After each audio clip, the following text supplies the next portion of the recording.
I just saw a little lake, just trying to go over there and just, take a little pee or whatnot. Something happened where I either tripped or like something, the ground below me kind of just went down and I ended up in the water. And that's literally the last thing I remember.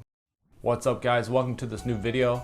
So this video is a Bible channel, but I'll talk about news, anything that's going on. So I came across this, and these subjects always interest me. So this guy, he's 23 years old.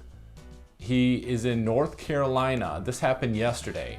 It's like all over the news down there in the South. This guy fell into a pond and got his arm, it's not funny.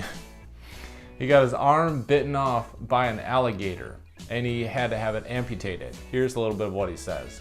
Fusion, I was like, whoa, like I was just, because I woke up and I was just sitting here and I looked over and then I saw my arm the way it was and I was like, ooh. It kind of just was like my arm just there, but not there. I didn't lose my life, lost an arm. It's not the end of the world.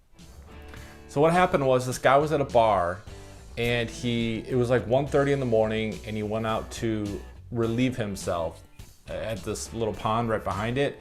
He says he doesn't remember what happened, but he says either he tripped on something or whatever, and he fell in, and there was a 10-foot long alligator right there, and it bit him. Bit his arm about to his elbow, or a little past his elbow off. That's a horror story. And so then he, people hear him screaming, so they go outside and, somebody had a tourniquet, so they put a tourniquet on him, and they got him in a helicopter, took him there. They had to amputate his arm above the elbow. So they ended up finding the alligator, I don't know how, and they euthanized it.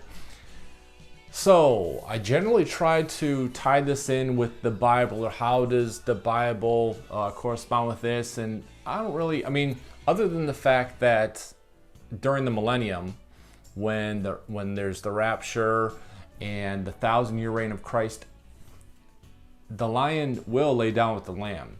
See, the reason why animals are aggressive towards people and vice versa is because of the curse.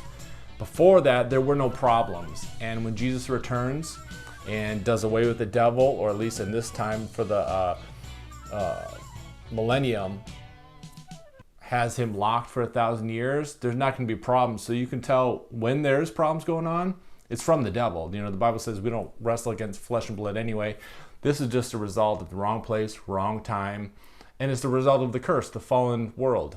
But anyway, I wanted to talk about Elisha. When he got his double portion from Elijah, Elisha got his mantle. He was heading back to Bethel, and Elisha was bald. This just tells you a little bit about the vengeance of the Lord. So he's walking, and a couple young men start saying, "Oh, go up, Baldy, or whatever they said. It literally says, "Go up, Baldy," but I assume they're just making fun of him because he's bald.